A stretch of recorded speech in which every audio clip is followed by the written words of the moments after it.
que incluso apaguen sus cámaras, o sea, las cámaras las pueden apagar para que haya menos interferencia.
Señor Jesús, desde esta capilla del Seminario Mayor San José y ante tu presencia eucarística, queremos encomendar por intercesión de la Virgen y San José esta Semana Bíblica 2020. Sea un momento para profundizar en tu palabra y descubrir en ella el amor y la fuerza que necesitamos para vivir estos momentos por los que estamos pasando. Primer día. He aquí mi siervo a quien sostengo, mi elegido en quien me complazco. He puesto sobre él mi espíritu, dictará ley a las naciones.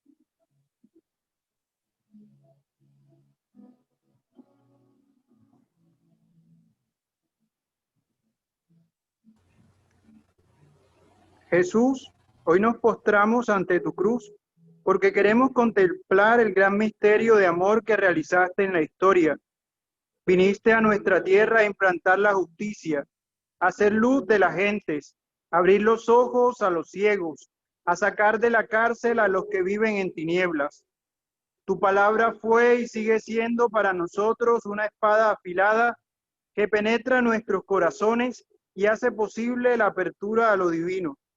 Ella nos da aliento, por eso queremos pedirte que despiertes nuestros oídos para escucharla, que el testimonio de tu sacrificio no pase desapercibido, sino que conmueva lo más íntimo de nuestro ser y nos lleve a buscar la verdad. Siervo doliente de Dios, haz que ejemplo tuyo aceptemos la cruz de cada día, los pequeños alfilerazos de la jornada, y los ofrezcamos al Padre en reparación por el pecado de la humanidad. Que participando de tu pasión y muerte, alcancemos la glorificación prometida. Amén. Amén.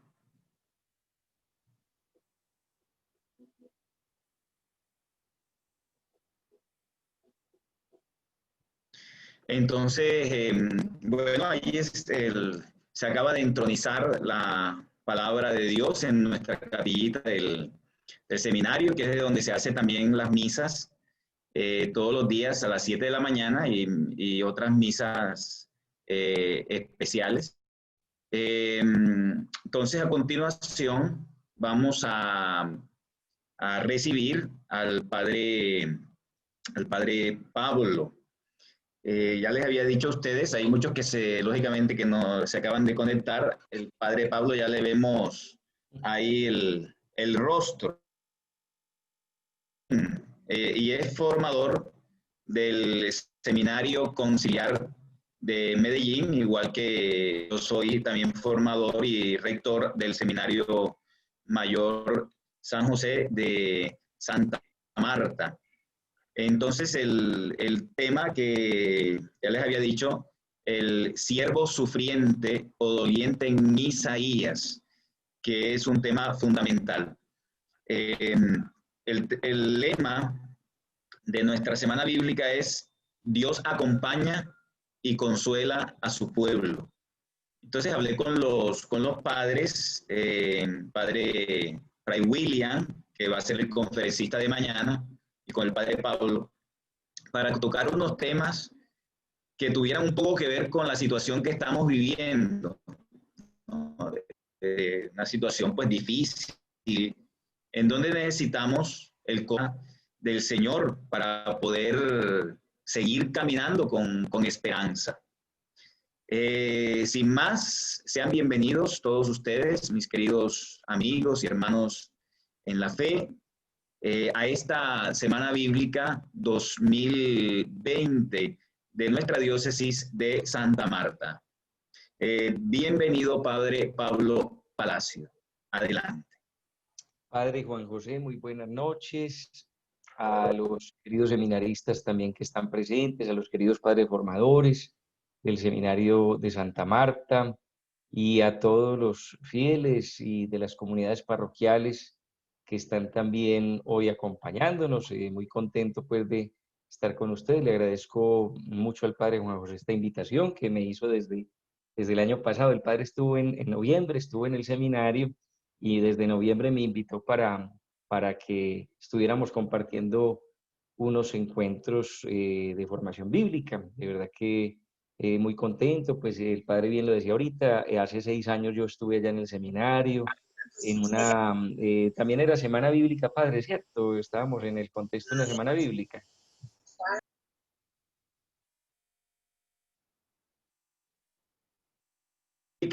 Y nos habló de las bienaventuranzas. Ah, sí, sí, cómo no. Y estuvimos en fundación también.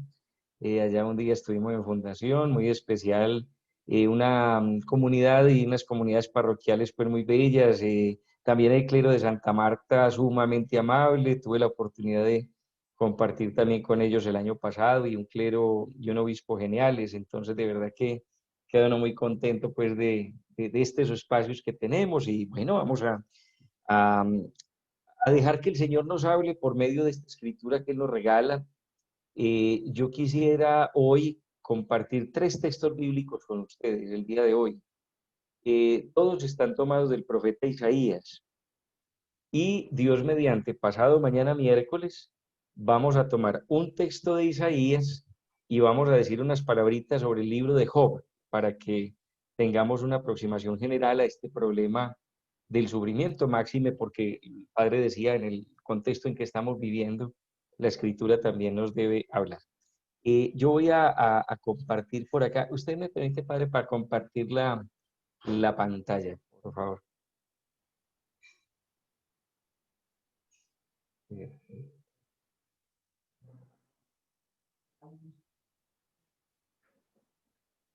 Listo, Padre Pablo, ¿le puede compartir? Muchas gracias, muchas gracias. Muy bien, ahorita aquí les voy a compartir una reflexión sencilla que nos va a ayudar. En este momento estamos, me confirman si estamos viendo la presentación. Sí, sí se observa, padre. Perfecto. No, padre, padre, yo no la estoy viendo. Ahí vamos viendo si... Ya la estoy viendo. No, yo no. La señal. Se ve perfecto. Sí se Bueno, ve bien. seguramente ya les va llegando a quienes Yo aún no la con eso tienen. Va. me lo padre. La onda desde Medellín hasta Santa Marta tarda unos raticos en llegar, entonces seguramente ahí lo Pero a mí me tendrán. llegó rapidito, se ve Les muy bien. recomiendo que fijen el video del Padre Pablo, donde está el Padre Pablo, ahí hay unos 3 punticos, se pone fijar e inmediatamente queda solo lo de la enseñanza del Padre y se desaparecen pues todos los demás que están con cámara o los que estén ahí, simplemente los nombres. Muy bien, perfecto. Bien, entonces nosotros vamos a acercarnos a 3 textos del profeta Isaías, ¿sí? Uno está en el capítulo 42, con el que empezábamos la entronización de la palabra, en el capítulo 49 el segundo y en el capítulo 50 el tercero. Estos textos hacen parte de lo que se conoce como la segunda parte del profeta Isaías. Gran parte de este material que hay entre los capítulos 40 al 55, gran parte de ese material fue escrito en un momento muy terrible, muy doloroso, que se llamó en la historia de Israel el exilio. Imagínense ustedes, que para quienes ya lo saben, voy a contar algunas particularidades de la historia, pero de manera sencilla. Para quienes no, es para que puedan entrar como en el contexto del escrito. Por allá, casi 600 años antes de Cristo, ¿sí? En el año 586, una población muy poderosa, muy grande, muy potente, muy fuerte, que se llamaba Babilonia, invadió Jerusalén, la ciudad santa, destruyó el templo, incendió la ciudad y se llevó parte de la población cautiva. Ellos fueron en varias oleadas deportados. Entonces, parte de esa población estaba en un país extranjero. Imagínense ustedes lo que era para unos israelitas estar lejos del pueblo, de la nación, del templo, de la ciudad. Fue una cosa muy dolorosa. Y ellos a veces no entendían por qué. Y pensaban que Dios los había abandonado. Pero sumado a esto, también ellos pensaban que el Dios más potente era uno que se llamaba Marduk, que era el Dios de los babilonios, de esa nación poderosa que había hecho todos estos estragos en Israel. Y pensaban que Yahvé, el Dios de Israel, había sido derrotado, que era mejor prestarle culto y servicio a los dioses de los babilonios. En fin, estaban sin esperanza, sin fuerzas, estaban derrotados, con muchas preguntas en la cabeza, no sabían qué hacer. Y es en ese contexto donde aparece un profeta que podemos llamar el profeta de la consolación. Así lo podemos llamar. Algunos le dieron el nombre de Isaías, ¿sí? Pero podemos llamarlo el profeta de la consolación. ¿Por qué? Porque cuando empieza su obra, en el capítulo 40, él inicia con estas palabras: consolad, consolad a mi pueblo. Y empieza a hablar de una nueva situación. La esclavitud ha terminado y ha comenzado la libertad. Así hasta el capítulo 55. Entonces, en ese contexto histórico y literario, es que encontramos 3 textos que vamos a ver hoy, ¿sí? El miércoles veremos otro, que son conocidos como los cantos del siervo sufriente. Los vamos a conocer así, como los cantos del siervo sufriente. Y son unos textos muy bellos porque nos permiten ver una aproximación al sufrimiento desde la fe, desde la fe. No es del caso que entremos a meditar, que eso lo dejamos a los estudiosos del Antiguo Testamento. ¿De quién está hablando estos cantos? ¿Acaso de todo Israel como nación? ¿O está hablando de un personaje en concreto, de un grupo de personas? No. En el fondo, esta información no es para lo que nos ocupa en este momento trascendental. Se lo dejamos a los estudiosos del Antiguo Testamento. Asumamos que es un personaje el que está allí, que nos va a contar su experiencia y la vamos a ver en 3 momentos. Un siervo, el del 42, capítulo 42, nos va a hablar desde la enfermedad.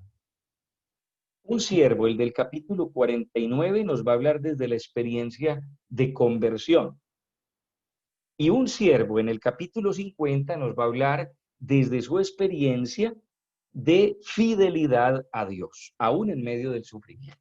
Entonces, yo les invito a que vayamos paso por paso. Son 3 etapas las que vamos a recorrer, son 3 momentos para que nos acerquemos al texto de manera sencilla y tratemos de descubrir cómo esta escritura, que fue compuesta tantos años antes, ¿sí?, de Cristo, y que nos separa en el tiempo tantos años, pues es actual hoy.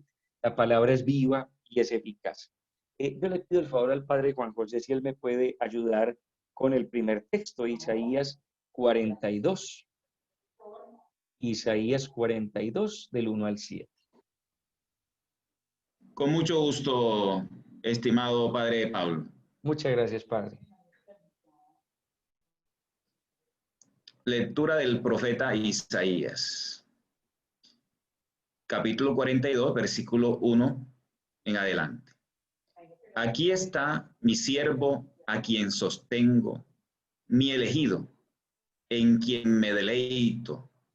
He puesto en él mi espíritu, para que traiga la justicia a todas las naciones. No gritará, no levantará la voz, no hará oír su voz en las calles. No acabará de romper la caña quebrada, ni apagará la mecha que arde débilmente. Verdaderamente traerá la justicia, no descansará, ni su ánimo se quebrará, hasta que establezca la justicia en la tierra. Los países del mar estarán atentos a sus enseñanzas. Dios, el Señor, que creó el cielo y lo extendió, que formó la tierra y lo que crece en ella, que da vida y aliento a los hombres que la habitan, dice a su siervo: yo, el Señor, te llamé y te tomé por la mano para que seas instrumento de salvación. Yo te formé, pues quiero que seas señal de mi alianza con el pueblo, luz de las naciones. Quiero que des vista a los ciegos y saques a los presos de la cárcel, del calabozo donde viven en la oscuridad. Palabra del Señor, de Dios. Te alabamos, Señor. Gracias, padre Juan José. Bueno, tenemos el primer cántico del siervo sufriente en el capítulo 42 de Isaías, versos 1 al 7. Yo quisiera partir de 2 presupuestos para que saquemos una conclusión. Miren, el primer presupuesto es este. Cuando uno habla de dolor, de sufrimiento, de enfermedad, en el pueblo de Israel, en este momento, es una cuestión que inmediatamente remite a una causa. O sea, si una persona está sufriendo, si una persona ha enfermado, si una persona tiene un problema, eso se debe a una causa. Y la causa es el pecado. ¿Sí? Tengan presente esto que estamos diciendo, porque el miércoles, cuando hablemos del cuarto cántico y sobre todo del libro de Job, hay que volver sobre esa idea. Para Israel hay un principio esencial que se llama el principio de la retribución. El principio de la retribución. Que me dan el cartón. ¿Qué quiere decir la retribución? Significa lo siguiente. Comienza hoy, son 4 que Dios, de 7 a 8. al que es bueno, lo premia abundantemente. Pero al que es malo, Dios lo castiga terriblemente. Ese es el principio de la retribución. No se les olvide esa palabrita. El principio o la doctrina de la retribución. Si yo soy bueno, Dios me va a premiar abundantemente. Si yo soy malo, Dios me va a castigar abundantemente también.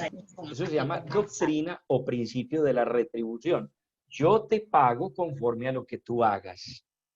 Por lo tanto, si alguien sufre, inmediatamente la retribución nos lleva a pensar algo, y es: esa persona ha pecado mucho. Porque ha pecado mucho es que está sufriendo, ¿sí?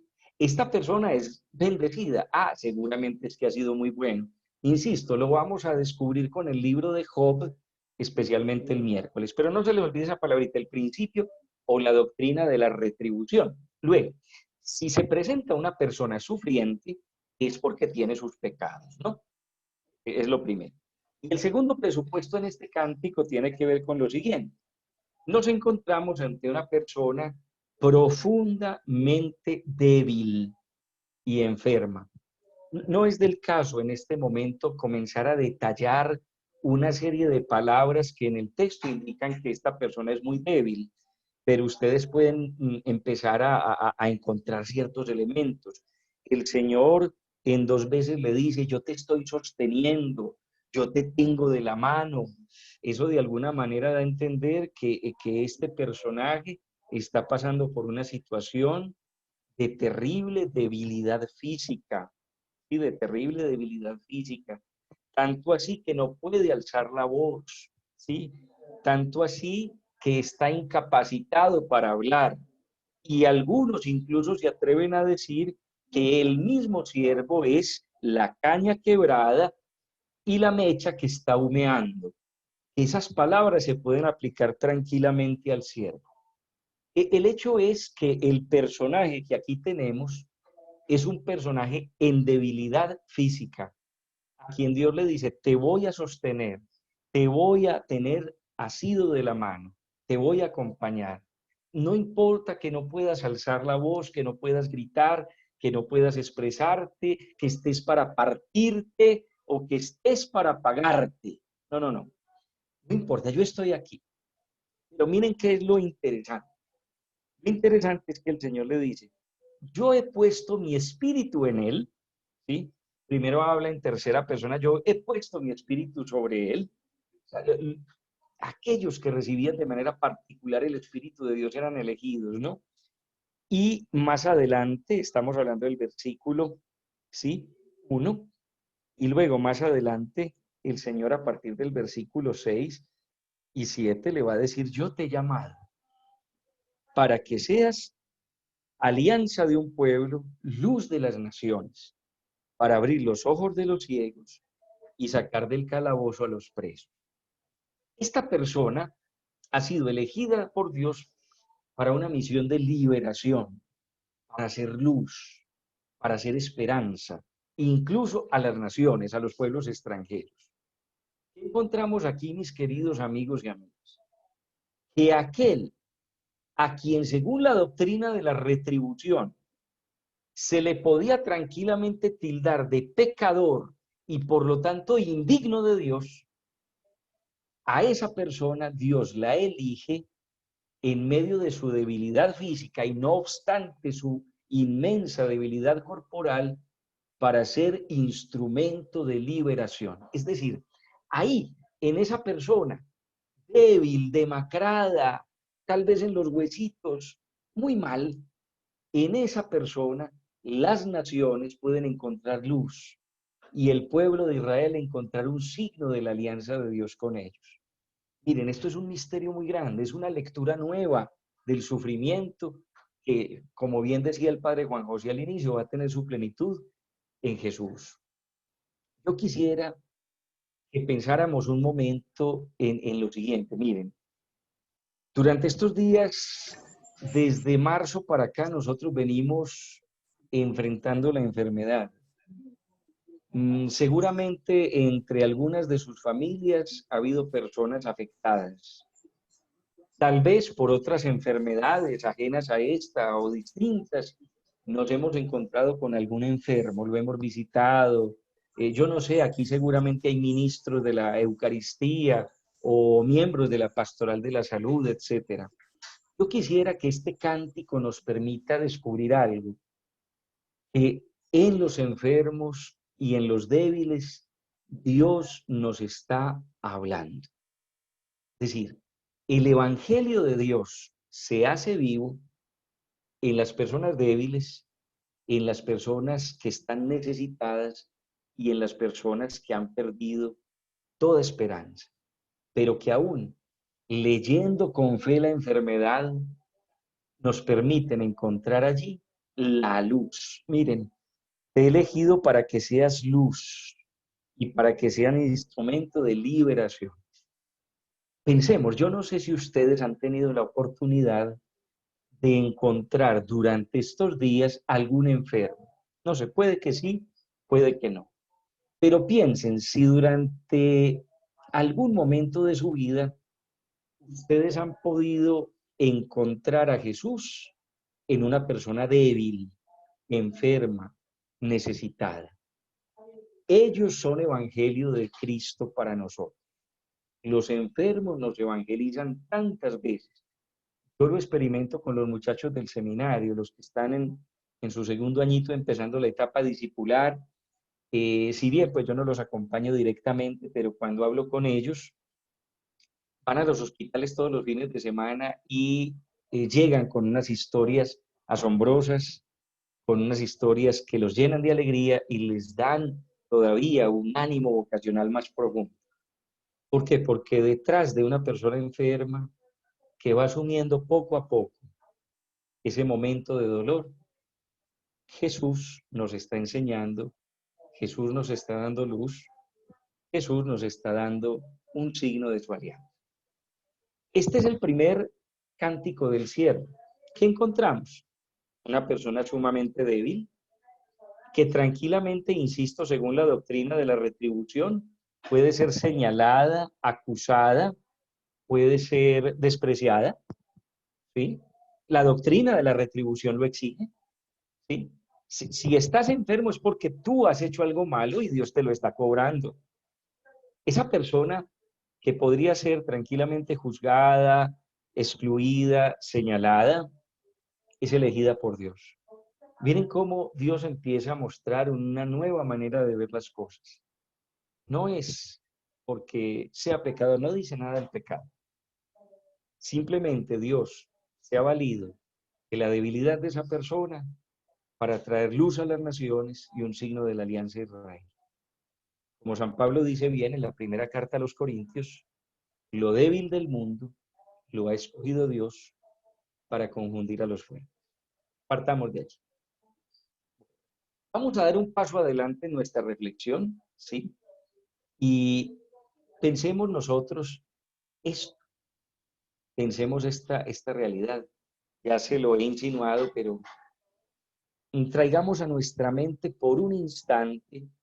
Ahí tenemos al Papa Juan Pablo II, recién sufrido el atentado por allá en los años 80, en su lecho de enfermo en el hospital, y simplemente traigamos a la mente qué personas enfermas han sido testimonio de fe para mí.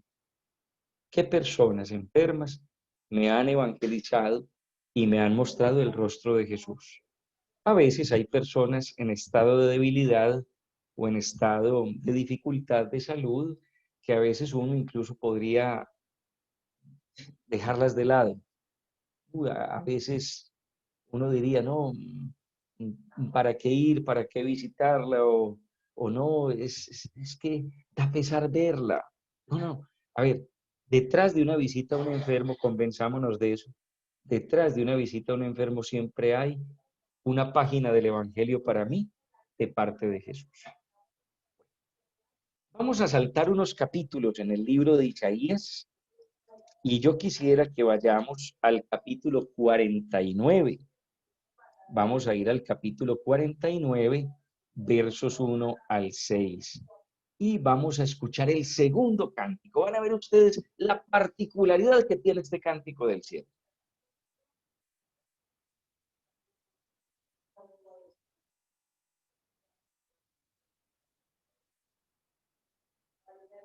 Padre Juan, ¿nos lo puede proclamar, por favor?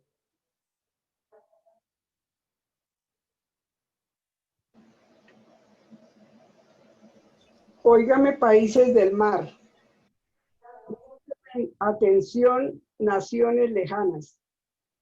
El Señor me llamó desde antes de que yo naciera.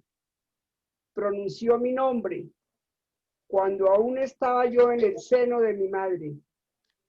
Convirtió mi lengua en espada afilada. Me escondió bajo el amparo de su mano.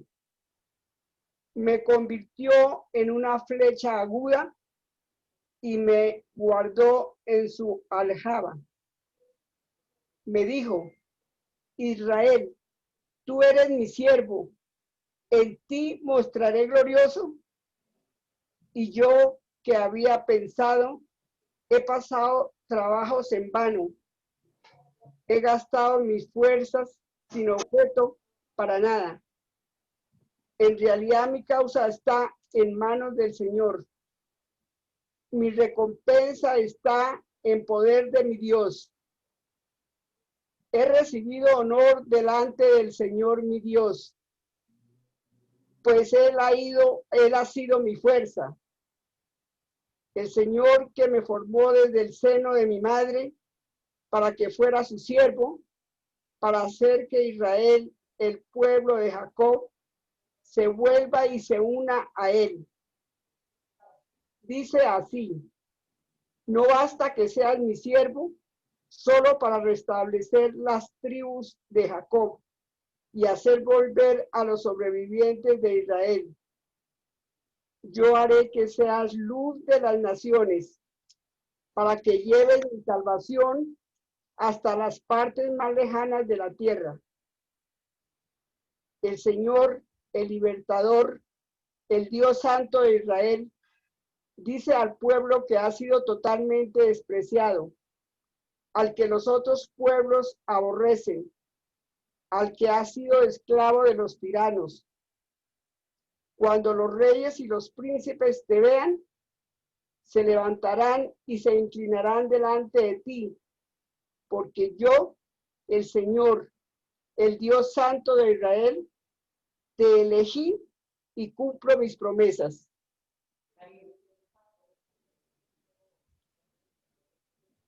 Gracias. Un segundo cántico del siervo. Ustedes seguramente, si han llevado la lectura atenta del texto, si seguramente lo llevaban en sus Biblias, se estarán preguntando, bueno, ¿y aquí qué sufrimiento hay? Ahí como que no hay ningún sufrimiento. Van a ver ustedes de qué se trata enseguida. Van a ver ustedes de qué se trata. Y yo quisiera que descubriéramos en este texto de Isaías 49 tres realidades que van una unida a la otra. La primera realidad tiene que ver con lo que podemos decir los beneficios de Dios con el siervo. Dios ha beneficiado al siervo, ¿sí? Ustedes pueden encontrarlo, ¿sí? En el versículo 1, 2 y 3. Ya vamos a hablar un poquito de él. Luego podemos hablar de el dolor del siervo en el versículo 4. Y los versículos siguientes podemos titularlos la misión del siervo. O sea, este canto está muy organizadito. Los beneficios de Dios para con el siervo, el dolor del siervo y luego la misión del siervo.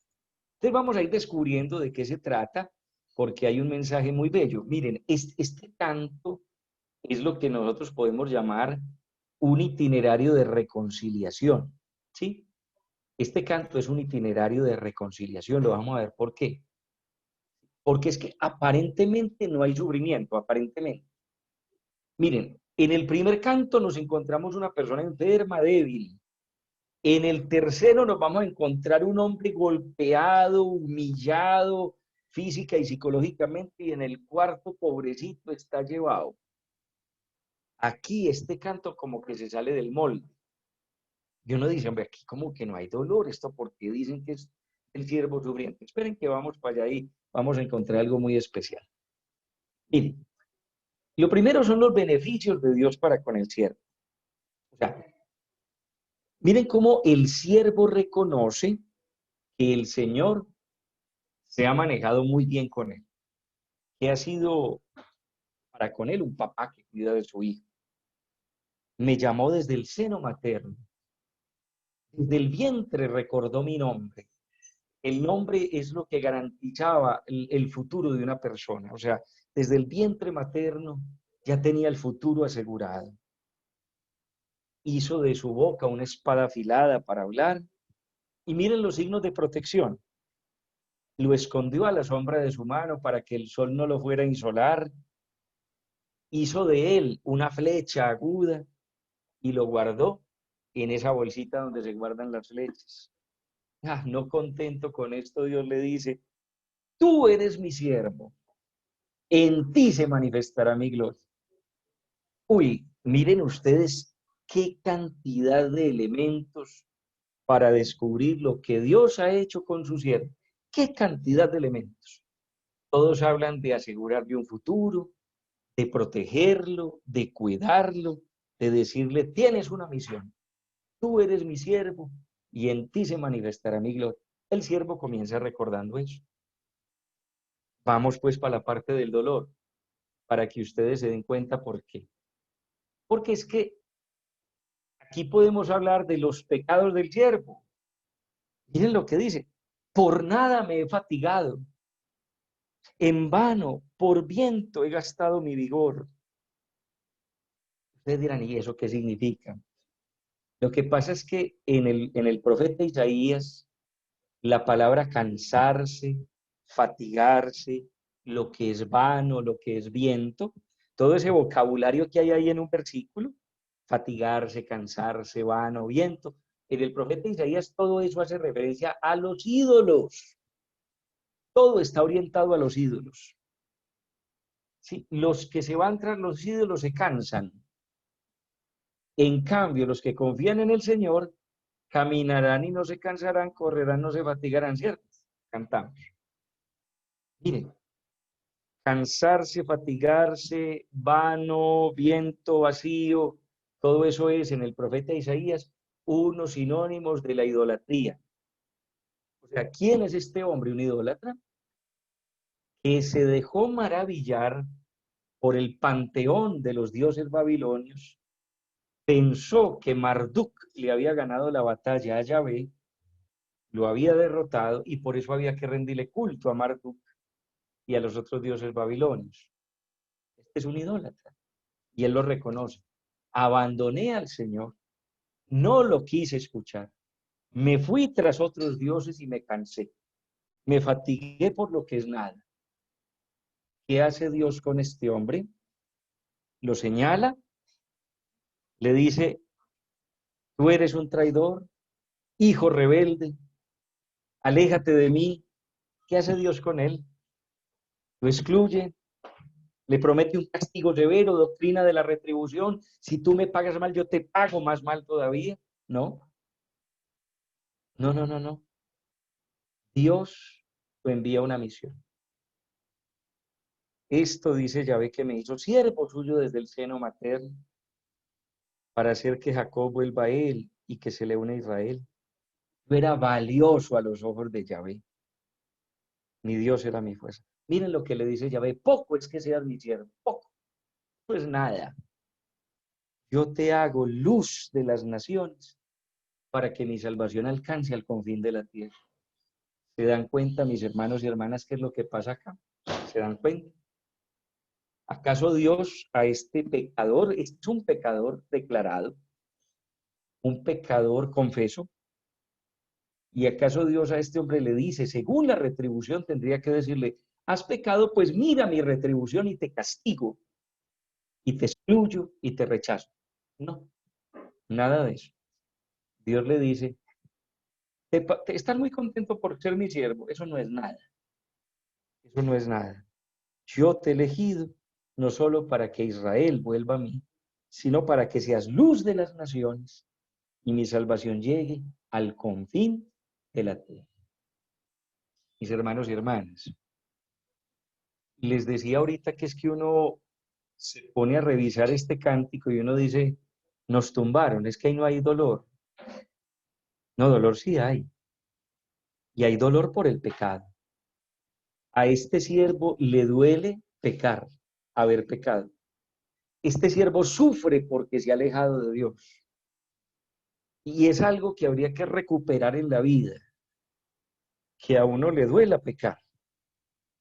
A veces a uno le puede pasar en la vida que uno se aleja de Dios y se tapa los oídos frente a Él y uno sigue la vida como si nada. Entonces yo quisiera proponerles, de manera breve, para pasar al tercer canto, les quisiera proponer algo que es muy bíblico a la hora de celebrar el sacramento de la reconciliación. Miren, el cardenal Carlo María Martini, un cardenal jesuita muy grande, un biblista de las grandes ligas, decía que uno cuando celebra el sacramento de la reconciliación tendría que empezar por lo que se llama la confesio laudis, o sea, confesar lo que Dios ha hecho en uno, es lo primero. Y en un segundo momento, confesar los pecados. Miren, yo les propongo un itinerario de reconciliación bíblico, porque es que esto no solamente está aquí, eso está en toda la Biblia. Cuando Israel le va a pedir perdón a Dios, nunca empieza hablando de sus pecados, no. Siempre empieza hablando de los beneficios que Dios le ha dado. Atención, cuando nos vayamos a confesar, pensemos, ¿qué ha hecho Dios por mí? ¿Cómo me ha bendecido? ¿Cuáles son sus beneficios? Primera parte del canto. O sea, ¿cuáles son las maravillas que Dios ha hecho en mí? Hay que empezar por ahí, ese es el punto de partida, porque uno descubre que a uno Dios lo ha amado primero. Hay que partir de ahí. Dios me ha bendecido, me ha beneficiado. No partir de los pecados, atención, no partir de los pecados, no. Porque es que el centro de nuestro pensamiento no tienen que ser los pecados, son los beneficios de Dios. Ahora, cuando yo pienso cómo Dios me ha bendecido, yo digo, a ver, hombre, ¿y yo cómo le he pagado a ese amor que Él me ha dado? Hay veces en que le he pagado mal y Él me ha bendecido y yo me lo he rechazado. De esta manera, de esta manera y de esta manera. Ahí tengo que ser claro.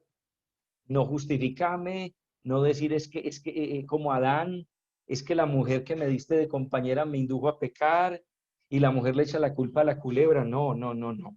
Reconozco mis pecados. Me pongo delante de Dios y digo, con humildad lo reconozco. No le echo la culpa a nadie, la culpa es mía. Ni justifico mis pecados. No, son estos, con claridad. Como decimos, sin anestesia. Y una vez reconocemos como el siervo que hemos sido idólatras, en este caso, ¿qué pasa después de la confesión? En toda confesión que hay, una penitencia. ¿Y qué es la penitencia? Es una misión. Cuando el sacerdote le regala la penitencia, me está diciendo, vaya, sea misionero del perdón de Dios. Es lo mismo que pasa acá. Beneficios de Dios, confesión del pecado, en vivo a una misión. Qué bonito, yo les propongo si celebráramos así el sacramento de la reconciliación, no empezando directamente por los pecados. Sí, es difícil de sacarse ese chip. Yo cuando se me acerca, si bien estoy en el seminario los domingos, colaboro en una parroquia, cuando llega la gente a comenzar, yo digo, bueno, ¿qué ha hecho Dios grande por ti, Padre? Malos pensamientos, rencores. Yo, momentico, ¿qué ha hecho Dios por usted? Padre, me ha dado una familia muy bonita, me comprenden, me aman. Padre, tengo trabajo, Padre, tengo comida. Padre, tengo unos amigos que se preocupan por mí. Qué rico, empecemos por ahí. Ahora, ¿y tú en qué momentos has dejado de amar a Dios como Él te ama? ¿Con qué? ¿Sí? Ahora, ¿y sabes que Dios sigue confiando en ti, no te rechaza y no te juzga, no te condena, sino que te envía una misión para que seas testigo de la reconciliación de Dios y de su amor? Miren, este siervo sufre porque le dolió pecar. Hay que pedirle a mi Dios una conciencia tan bien formada que nos duela pecar. No nos podemos acostumbrar al pecado, ¿no? Y a vivir tranquilamente como si nada, pues no. Pero empecemos por reconocer qué ha hecho Dios conmigo, cómo le he pagado a veces y luego a qué misión me envía. Es que miren, Dios es tan bello que según la doctrina del Deuteronomio, este hombre tenía que morir. En Deuteronomio 21 se prescribe, está en la Torá, el hijo rebelde tiene que morir. La pena capital para el hijo rebelde. Este es un hijo rebelde, porque desde el vientre materno Dios lo había llamado. El papá lo había llamado, rechazó al papá. Según la Torá, ¿qué debe hacer? Morir. Dios no lo condena a muerte. Dios le da la oportunidad de que sea su siervo. Y a él le duele pecar. Pero detrás del segundo canto que hay un itinerario de reconciliación. Vamos a pasar al tercer canto, que está en el capítulo 50, ¿sí? Versos 4 al 9. El tercer cántico del siervo en el capítulo 50, versos 4 al 9. El Señor Yahvé me ha dado lengua dócil, que sabe decir al cansado palabras de aliento. Temprano, temprano despierta mi oído para escuchar, igual que los discípulos. El Señor Yahvé me ha abierto el oído y yo no me resistí, ni me hice atrás.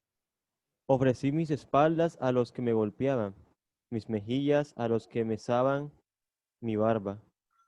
Mi rostro no hurté a los insultos y salivazos, pues que Yahvé habría de ayudarme para que no fuera insultado. Por eso puse mi cara como el pedernal, a sabiendas de que no quedaría avergonzado. Cuando está el que me justifica, ¿quién disputará conmigo? Presentemos juntos quién es mi demandante, que se llegue a mí. He aquí que el siervo Yahvé, el Señor Yahvé, me ayuda. ¿Quién me condenará? Pues todos ellos como un vestido se gustarán, la polilla se los comerá. Gracias. Bueno, miren que aquí cambiamos de personaje. Si el personaje del segundo cántico era un hombre idólatra converso, se ha convertido, este hombre, por el contrario, es un tipo fiel, fiel, fiel. Nunca se ha alejado del Señor. Bueno, se ha alejado, claro, pues todo ser humano es pecador, pero este hombre ha sido muy fiel al Señor. Miren lo que dice. El Señor me ha dado una lengua con una especialidad, y es decirle al cansado palabras de aliento. Decirle al cansado palabras de aliento. Ustedes ya saben quién es el cansado en Isaías. El cansado es el idólatra. Este es un hombre que frente al idólatra ha mostrado una actitud de invitarlo a la conversión. Decirle al cansado palabras de aliento. O sea, decirle al idólatra, sal de tu mal camino, vuelve a Dios. ¿Sí? Y dice, muy temprano el Señor despierta mi oído para escuchar como los discípulos. O sea, ¿qué caracteriza a este siervo? Lo que lo caracteriza es la capacidad de escucha. Muy temprano, desde muy temprano, él está escuchando a Dios. Imaginémonos a un hombre en oración, en contemplación, hablando con Dios, escuchando a Dios muy temprano. Desde muy temprano asume la actitud del discípulo. Acordémonos, el discípulo es aquel que escucha. Lo que caracteriza al discípulo es la escucha. Por ende, aquí tenemos un discípulo, y él mismo lo dice, para escuchar como los discípulos. Este hombre es comprometido, sumamente comprometido. Escucha a Dios muy temprano y es capaz de acercarse al hombre idólatra para darle una palabra de aliento, o sea, para decirle, hermano, tu vida puede ser distinta. Partamos de ahí. ¿Qué le ha pasado a este personaje debido a esa actitud de fidelidad a Dios y de compromiso con los hermanos? ¿Qué le ha pasado? Le ha ido definitivamente muy mal, muy mal, muy mal. O sea, este hombre solo ha sufrido desprecios. Su espalda está llena de golpes. Le arrancan la barba, lo escupen, lo insultan. ¿Ven ustedes lo que le pasa a este hombre? A este hombre lo han torturado física y psicológicamente debido a su fe en el Señor. Torturado física y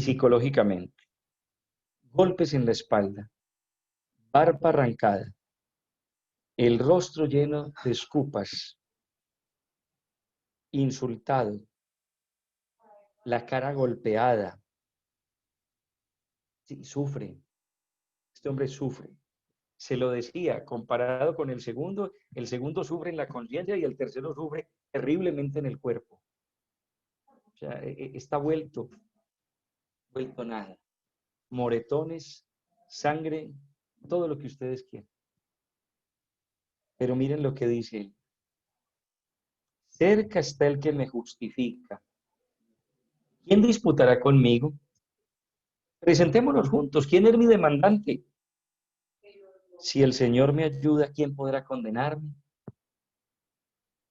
Disputar, demandar, condenar, todas esas son palabras que pertenecen al ámbito jurídico. Estamos en un juicio. Estamos en un juicio. Un tribunal donde hay un juicio.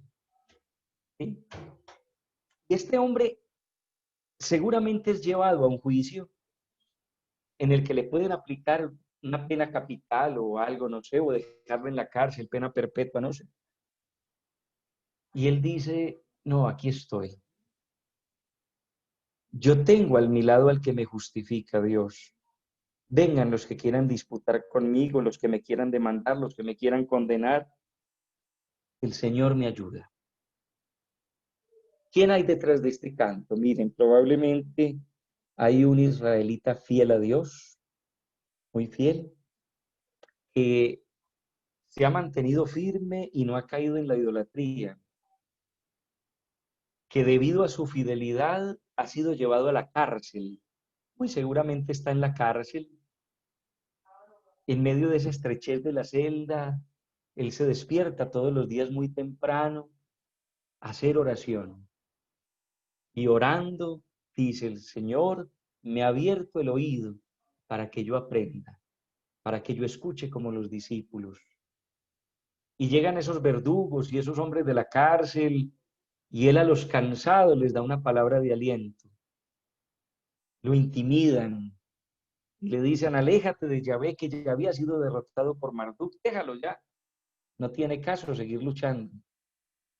Y él dice, no, te golpeamos, te insultamos. Y él dice, aquí estoy. Sufre por Yahvé, por fidelidad a Yahvé. Y le dicen, te llevamos a juicio, llévenme a juicio. ¿Se dan cuenta ustedes el compromiso, la fidelidad, la constancia de este hombre? ¿Hasta dónde llega? No le importa sufrir, le importa la opción que ha tomado por Dios.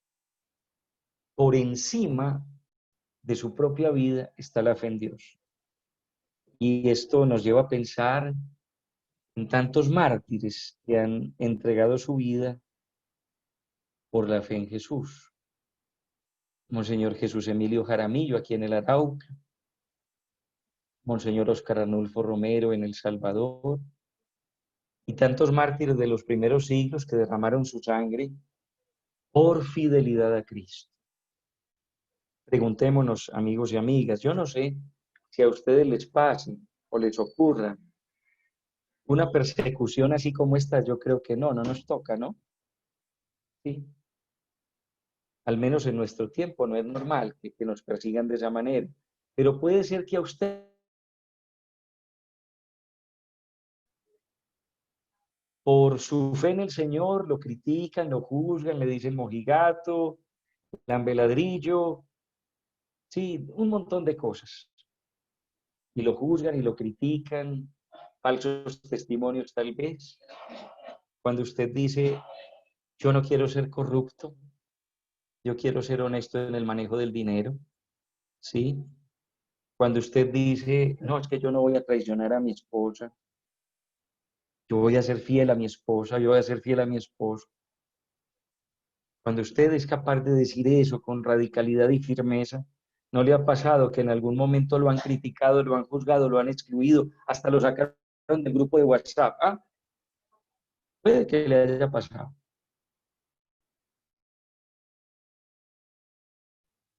Bien, es una invitación con radicalidad. o somos de Cristo o no somos de Cristo. Cuando uno le dice sí a Jesús, debe hacerlo con toda el alma. En el capítulo 3 del Apocalipsis hay una comunidad que se llama la Odisea. Y la comunidad de la Odisea no se sabía, estaba a favor de quién, del emperador y el culto del imperio o de Jesús. Y jugaban a que los domingos celebraban la fracción del pan y el resto de días iban a los cultos idolátricos. Y el Señor les dice, bueno, a ver, pongamos orden. ¿Tú eres frío o eres caliente? No, yo veo que eres tibio, no te has definido. O sos del emperador o sos de Cristo. ¿De quién sos? Pero como eres tibio, te voy a vomitar de mi boca. Apocalipsis 3. Miren, la opción por Cristo hay que asumirla con radicalidad y compromiso. No importan las burlas, los rechazos, no importa el sufrimiento psicológico que eso nos implique, no físico, porque insisto, nosotros no hemos llegado hasta allá en este momento, pero a veces se sufre por creer. ¿Estamos dispuestos a perseverar en la fe? Para darle gusto a otros, nos vamos a hacer lo que ellos nos piden. Miren, aquí hay un hombre que sufre, y sufre de manera muy, muy, muy fuerte por permanecer fiel. Hay 3 escenas. En la primera escena, un hombre sumamente débil que no es capaz ni de hablar, en quien Dios ha puesto sus ojos para que sea luz. La paradoja, lo más extraño, ¿cómo Dios elige al débil para que sea luz? Segundo, un hombre pecador que se ha convertido, al que Dios no rechaza, no. Y le dice, ánimo hermano, yo lo escogí. Sea pues luz usted también. Le duelen sus pecados. Y al del tercer cántico, le duele ser fiel a Jesús, porque lo hacen sufrir, pero permanece fiel. Ahí tenemos 3 testimonios de lo que es la fe en medio del dolor. Llamémoslo dolor físico, debilidad física, dolor en la conciencia por los pecados o sufrimiento por creer y ser fiel al Señor.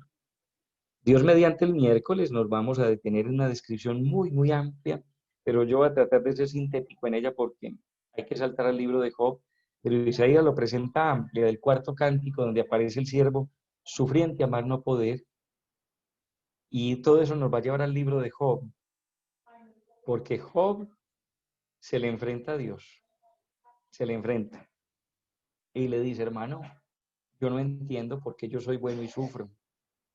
Explíquenme eso, deme la cara, yo lo quiero ver. Ahí vamos a ver a Job en ese enfrentamiento con Dios que es muy bello y deja unas enseñanzas muy lindas. Yo termino acá la reflexión de hoy y así damos paso, no sé si el padre Juan José nos dice, hay algún momento de interacción, de preguntas o algo de diálogo, ya como usted disponga, padre.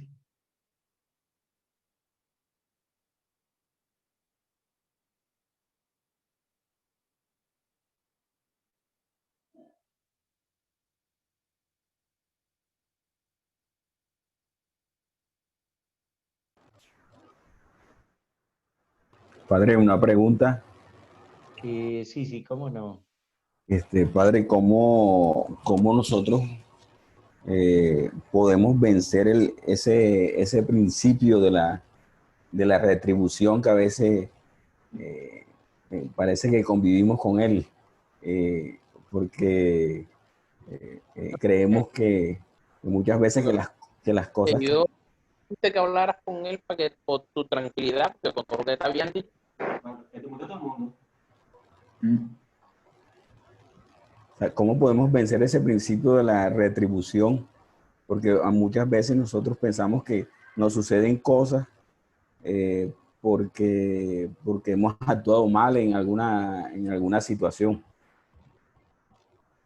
Qué pregunta tan interesante. ¿Quién la plantea? Que yo no alcanzo a verlos aquí, a todos no alcanzo a verlos, como para poder al menos darle la respuesta por el nombre.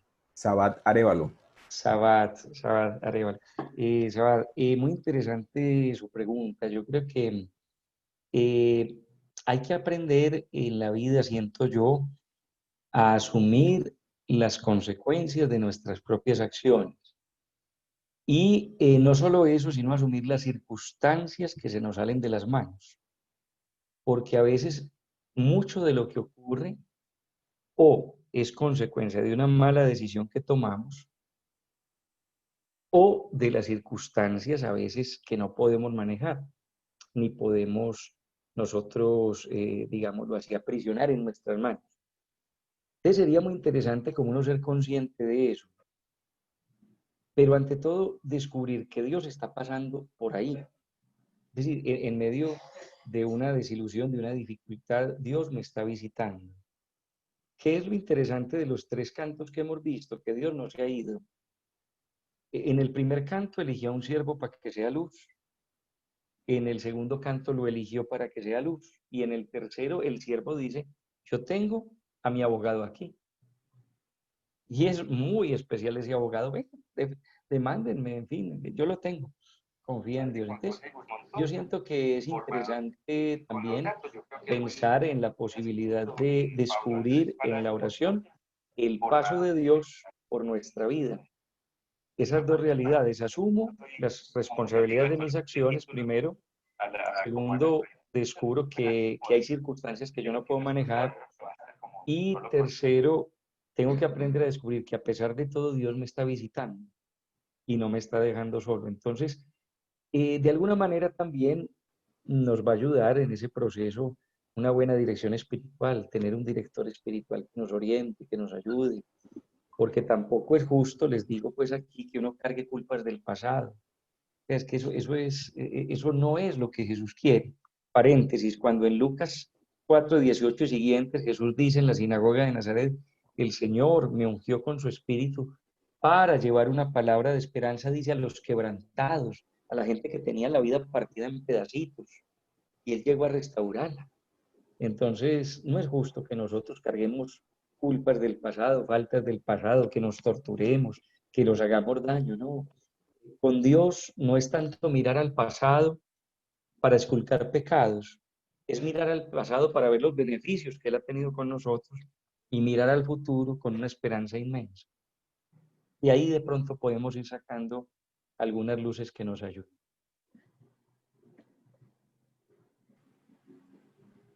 Buenas noches, padre.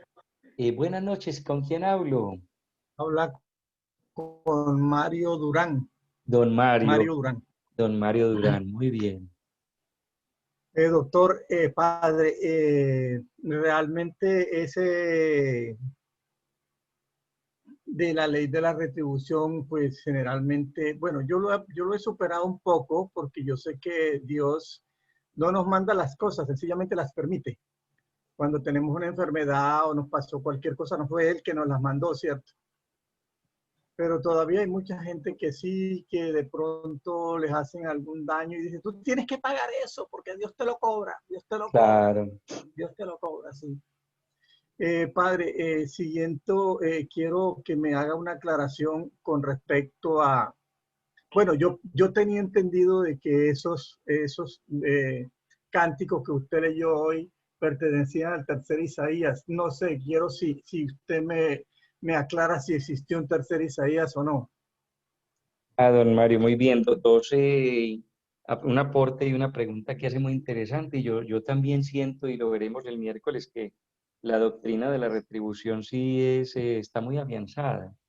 Miren,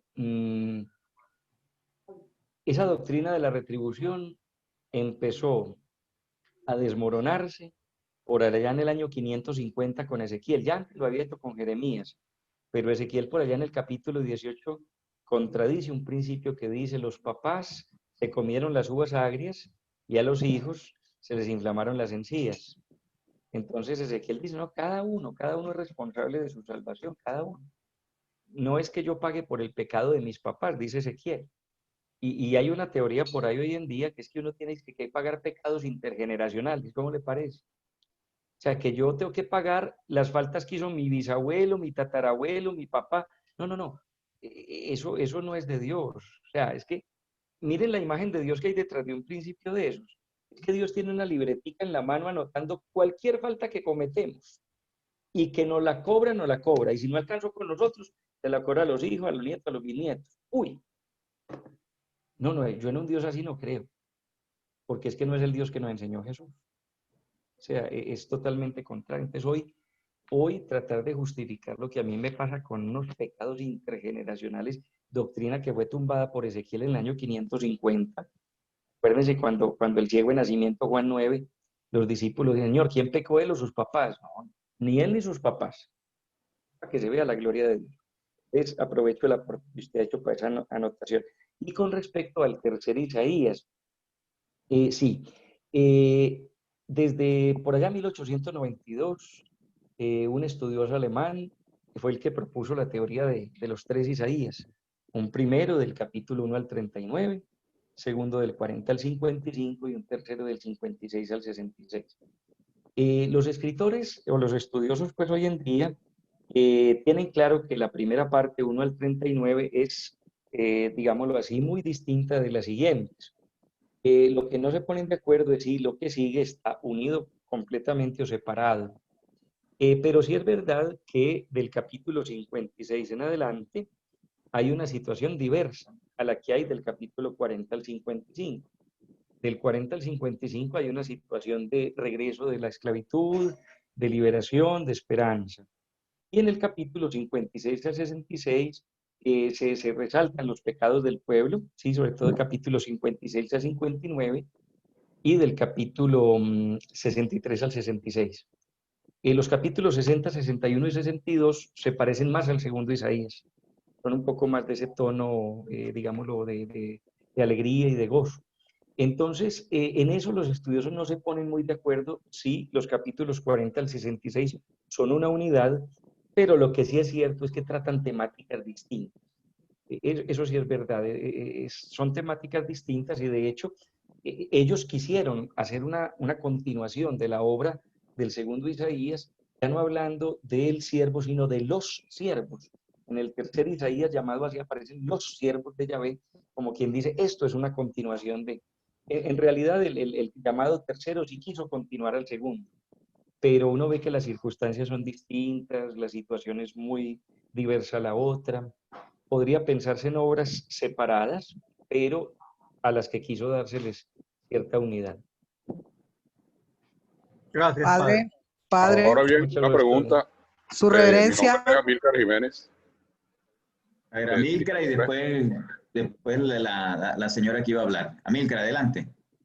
Gracias, reverendo. Y don Amílcar. ¿Cómo se justifica entonces que hay algunos oficios religiosos para liberar de maldiciones intergeneracionales? ¿Dónde se afianza eso? ¿Bajo qué conceptos tiene fundamento? Don Amílcar, gracias por su pregunta. Yo, para serle sincero, en honor a la verdad, no los conozco. Yo no he descubierto como alguna celebración en ese sentido. Al menos litúrgica o mandada por la iglesia no es, porque no hay un ritual litúrgico en el que se prescriba una celebración para sanar esas dificultades.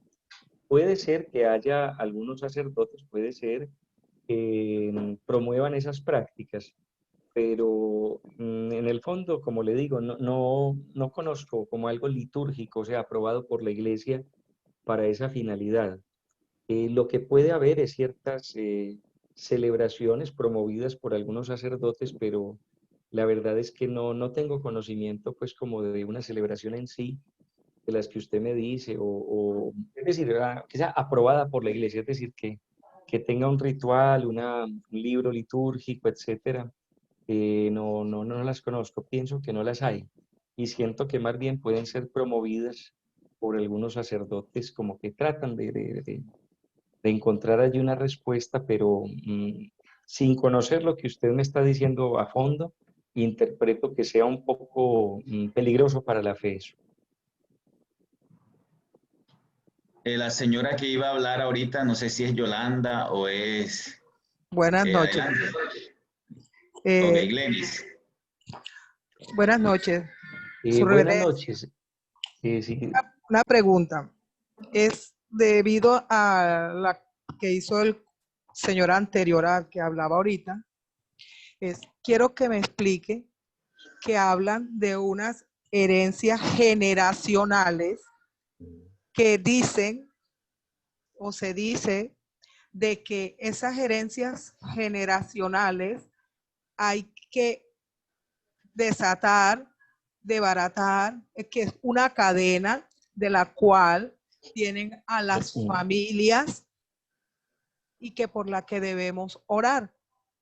Eso no tiene que ver con lo ahorita que decía el compañero ahorita, de lo que hablaba, que la hace, mañana me la pagas. Ese es un pecado como que está condenando y se condena. Doña Glenny, muchas gracias por la pregunta. Yo siento que hay que diferenciar dos realidades. Hay que hacer la distinción entre dos realidades. Uno es las consecuencias que tiene una acción consciente, libre, de parte mía, sobre mi familia, llámense hijos, hermanos, etc.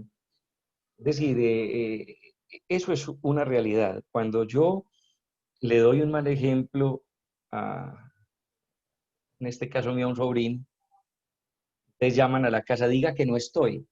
Le estoy enseñando a ser mentiroso. ¿Sí? Y luego el sobrino mío puede decir, no, es que mi tío padre lo hace.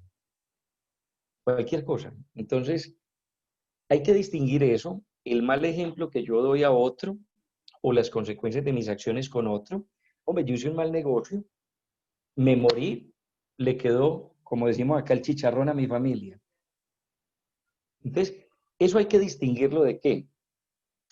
De lo otro, que es como que Dios tenga una libretica en la mano anotando los pecados de la gente. No faltará el que busque en la Biblia un fundamento y lo encuentre en Éxodo 34:6. Ahí lo encuentra. Yo, Yahvé, soy compasivo, misericordioso, lento a la ira, rico en piedad, que guardo mi amor por 1000 generaciones, pero castigo la culpa de los padres en los hijos y los nietos hasta la 3ª y 4ª generación. Ahí encontraron un fundamento. ¡Ey! Pero atentos, que ese texto no está diciendo que el Señor descargue culpas sobre 3ª y 4ª generación. No, está demostrando una desproporción entre 1000 generaciones que son bendecidas y 4 generaciones sobre las que cae el furor de Dios. Pero no hay que tomarlo literal. Esa era una manera de ver las cosas tiempo atrás. Ezequiel, les decía ahorita, en el año 550 desbarató eso, antes de Cristo. 550 años antes de Cristo, Ezequiel dijo, cada uno responde por sus actos. Eso se llama el principio de la responsabilidad individual.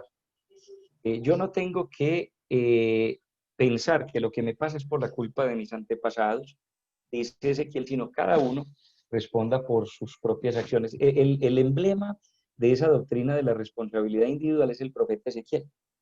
Es el gran emblema, o sea, y estamos hablando de que él empezó a profetizar en el año 597, yo estoy poniendo el año 550, él empezó a profetizar en el año 592 y terminó en el 571. Entonces, digo 550 para aproximarlo un poco, pero es una doctrina pues que ya ha sido en la misma Biblia, ya ha sido de alguna manera tumbada o demolida. Lo que pasa es que, perdónenme lo que les voy a decir, perdónenme, y yo espero no herir susceptibilidades, ni generar pues como alarma, ¿cierto? Pero es que, a ver, en esto hay que ser muy, muy cautos, porque cuando uno en la vida no le encuentra explicación a una realidad, uno empieza, como decimos aquí en Antioquia, a escarbar o a buscar hasta que encuentra. Yo por lo que he visto aquí en mi iglesia de Medellín, sí, pues por lo que yo veo en personas o en fin, cuando no hay una explicación para algo, se le echa la culpa primero a los famosos pecados intergeneracionales, que como usted bien decía, doña Glenis, hay que desatar. Entonces yo tengo que desatar lo que el tatarabuelo hizo, en fin, porque me está afectando. Eso es conlleva una imagen de Dios muy nociva, del Dios vengativo, que no nos enseñó Jesús. Y la segunda solución, cuando uno no le encuentra solución a lo que uno sufre, es echarle la culpa a un espíritu maligno. Entonces pienso que es que yo estoy poseído. Todas las diócesis tienen un sacerdote exorcista delegado, ¿sí? Solo uno, ¿sí? Bueno, cada obispo determina sus casos, pero hay que estar atentos porque a veces uno termina echándole la culpa de las acciones de uno a un espíritu maligno que en el fondo uno no tiene. Bueno, hay casos que se da así, pero que lo discierne el exorcista delegado por el obispo. Pero miren que cuando uno no asume bien la responsabilidad de la vida, uno se saca en limpio, la culpa fue de mi tatarabuelo o la culpa es de un espíritu diabólico y yo estoy tranquilo. No, yo tengo que empezar a revisar qué pasa en mí o las circunstancias que me rodean para poder darle luz a esa realidad. Empezar por ahí. Y si el exorcista de la arquidiócesis determina o discierne que hay algo, bueno, dejémoslo, que él tiene un don del espíritu para eso. No cualquier sacerdote puede hacer eso, ¿no? ¿Sí? Y lo que les digo, lo otro es que tratar de no herirnos pensando que es que mis antepasados hicieron cosas negativas y yo las estoy pagando. No, eso pasa como les digo, cuando yo hago cosas malas y le dejo los problemas a mi familia, claro. Claro, o sea, se la van a cobrar a ellos, pero los hombres, no Dios, ¿sí? O cuando doy un mal ejemplo, las personas lo van a repetir, ¿sí? Porque yo se lo enseñé, pero no es Dios el que esté vengándose de eso. Buenas noches. Buenas noches, es doña Sofía. Sofía, sí. Buenas noches. No, Angie. Angie, sí. Padre, yo pienso que uno como ser humano cuando comienza a caminar con Jesús debe tener claro que toda acción trae una consecuencia. Si yo tengo un mal comportamiento, bien es cierto que de pronto nosotros como hijos tenemos antecedentes por nuestros padres, pero de nosotros depende como personas si corto la cadena o la continúo. Es decir, no quiere decir que porque mis padres hayan sido de pronto, yo haya crecido en una familia disfuncional, quiere decir que en mi caso tenga que ser lo mismo. O sea, yo debo cortar esa cadena y cambiarla. Entonces, depende de mí como persona si esa cadena se mantiene o la corto. Entonces, creo que cada consecuencia que yo haga, que yo tenga, cada equivocación que yo haga, no puedo ver a Dios como un Dios castigador porque Dios no me está castigando.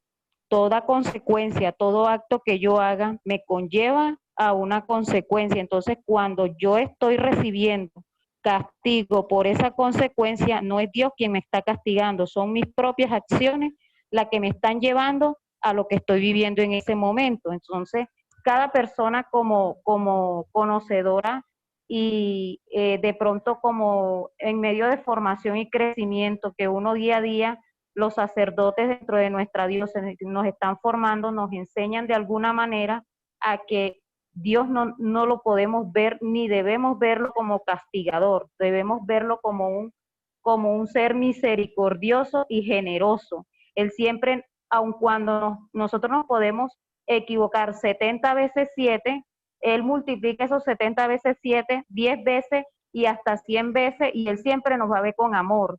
Él no coge, como dijo usted ahora mismo, no coge una libreta y mira en qué te equivocaste. Él sonríe cada vez que te equivocas y resarces esa equivocación. Entonces, es más que todo mirar nuestros errores y no mirar lo que hizo mi mamá, cuestionar lo que hizo mi papá o lo que hizo mi tío, lo que hizo mi abuelo, mi padrino, etcétera, etcétera. Es mirar qué estoy haciendo yo por mi vida y de qué manera la puedo edificar para que sea forma positiva y ser testimonio para bien de los demás. Muchas gracias, Padre. A usted, doña Angie, muy acertado el aporte. Yo creo que es muy bien orientado y tiene razón. Es decir, insistir en la responsabilidad. Sí, doña Magalis. Padre, buenas noches. Sí, buenas noches. Bueno, buenas noches, Padre. Buenas noches, ¿cómo me les va? Bien, una preguntita. Nelly, un momentico, deja que hable Magalis primero, que había hablado primero, y después sigues tú, por favor. Después sigues tú, Nelly. Bueno, Padre, respecto al capítulo 42 de Isaías, hay una partecita donde se decía de que ese era el siervo sufriente. Y nos decía un pedacito en que si alguien sufre, esa persona ha pecado mucho. ¿Sí? Bueno, creo que se refiere a eso, a ese capítulo, porque yo he visto, he vivido personas que son muy, muy, muy de la iglesia, que ayudan, que han estado en muchas cosas de la iglesia y son personas que han tenido alrededor de su vida muchas enfermedades, 4 cánceres y sufrimiento, sufrimiento, sufrimiento. Entonces, no es, para mí no es consecuencia del pecado porque para mí no era una persona pecadora. En cambio, mire que hay personas que, por ejemplo, mi esposo me dice, es que el malo lo protege el diablo, porque mire que tanta gente que está cuidándose y ha sido contagiada y hasta se ha muerto. Y mire esas personas que andan en los semáforos tiradas en el suelo, sin protección, sin nada. Entonces yo le digo a mi esposo, mira, ve, esos son malos y mira, ellos los protege el diablo. Entonces le digo, no, lo que pasa es que ellos están con la misericordia de Dios, porque el pobre lo protege la misericordia de Dios. Porque es que Dios no es un Dios castigador. Dios es un Dios de amor y de misericordia. Y como hizo en el evangelio de ayer, que llama hasta el atardecer, ¿cuántas llamadas hizo durante el día? Sí. Igual eso quiere Él de nosotros, que en cualquier momento de nuestras vidas nosotros nos convirtamos hacia Él. Entonces, mire que hay cosas en la vida que uno se queda mirando y queda uno pensando. Tanta gente cuidándose que no han salido para nada y en un momento resultan contagiados. Y los que andan por ahí, no. Entonces no es consecuencia del pecado que la enfermedad. Exacto. ¿Sí? Tiene razón, doña Magali, un aporte muy bello y muy profundo y siento yo que usted nos introduce a lo que vamos a conversar el miércoles, que es Job. Job dice, yo no entiendo por qué al bueno le va mal y hay malos que les va bien. Pero lo de Job es ante todo, ¿por qué si yo soy bueno me va tan mal en la vida? Y vamos a encontrar, Job no va a responder del todo esa pregunta, pero sí va a dar unas luces que pueden ayudar a la reflexión. Gracias. Bueno, listo, entonces ahora viene la última pregunta. Me disculpan los demás, pero ya se cumplió el tiempo. Entonces, Nelly, que haga por favor la última pregunta. Ya si alguno tiene alguna cosa, vamos a tener el padre va a volver el día miércoles. Y imagínense ustedes, nada más y nada menos que va a hablar de Job, supremamente importante. Y bueno, entonces seguimos con él y terminamos las preguntas y luego ya finalizamos la sesión de hoy. Buenas noches, padre Pablo Andrés. Buenas noches, quiero doña hacerle Nelly. una preguntita. ¿Qué es la retribución divina? Doña Nelly, muy interesante su pregunta porque nos coloca frente a una realidad muy importante del pensamiento de Israel. Yo aquí voy a buscar el libro de los Proverbios, que nos ayuda con una frasecita de los Proverbios, la podemos sintetizar. Está en el capítulo 10 de Proverbios, Proverbios 10, versículo 3. Miren en el libro de los Proverbios, capítulo 10, versículo 3. Yahvé no permite que el justo pase hambre, pero rechaza la codicia del malvado. Entonces, la retribución quiere decir, la retribución divina, como usted bien la ha enunciado, que al bueno Dios lo premia por ser bueno, y al malo Dios lo castiga o le llegan consecuencias negativas de parte de Dios por sus maldades. Esa es la retribución. La retribución es que yo te pago según lo que tú me des. Sí, Dios diría, si tú me das cosas buenas, yo te doy cosas buenas. Si tú me das cosas malas, yo te doy cosas malas. Esa es la idea de la retribución, o sea, el darle al otro lo mismo que me ha dado a mí. ¿Sí? En el fondo es la pregunta del Evangelio de hace unos días. Si mi hermano me ofende, ¿cuánto tengo que perdonarle? O sea, si me hizo un mal, yo tengo que hacerle un mal. Eso es retribución. Pero el perdón rompe la cadena de retribución, porque es que es darle al otro lo que no merece. Es darle al otro bendición cuando me ha dado a mí mal. Entonces, retribución es ante todo esperar que Dios me dé a mí conforme yo le dé a Él. Es muy, muy simpático porque... Gracias, bendiciones, Amén. que pase feliz noche. Gracias, doña Nelly. Muy bien. Bueno, entonces ya Ya, bueno, ya se ha cumplido la hora. Hemos tenido pues un promedio de 200 personas. 200 personas el día de hoy. Yo creo que mañana vamos a aumentar. Esperamos llegar a los 300 en el día de mañana. Entonces vamos a recordar el día 2. Vamos a tener la charla Los Samaritanos.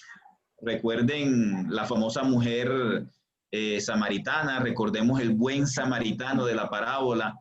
Y esta ponencia nos la va a impartir Fray William Vázquez, que bueno, también buenísimo, buenísimo, así como el padre Pablo. El día 3 vamos a tener la charla con el padre Pablo nuevamente, el otro cántico del siervo y el libro de Job. El libro de Job. El día 4, que es el jueves, tendremos el lanzamiento. Nos vamos a unir. Yo había dicho que una noche de bendición, pero coincidía también con que el padre José Antonio, que es de nuestra diócesis, lanzó un libro, María, discípula de Jesús, en el Nuevo Testamento, que fue editado por San Pablo. Entonces nos vamos a unir, ya les diré cómo, a ese lanzamiento del libro del padre José Antonio. Listo, entonces, padre Pablo, agradecidísimo, y sé que esta charla ha llegado al corazón de muchas personas que les ha tocado en la vida sufrir, pero que son luchadores y han salido adelante y Dios está con ellos, Dios no se ha olvidado de ellos y los ha sacado adelante. Recordarles que si alguna persona quiere hacer una donación a la animación bíblica, ahí en el link de inscripción aparece un número de cuenta y también pueden hacer la donación por Efecti, por Supergiros o traerla acá al Seminario Mayor San José de Santa Marta.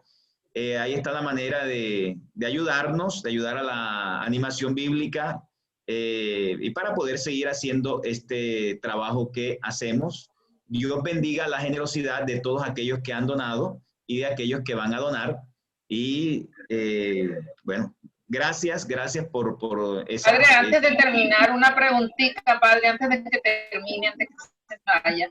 Es que llegué tarde, habla de Rambal. Llegué tarde porque estaba en una cita médica y entonces me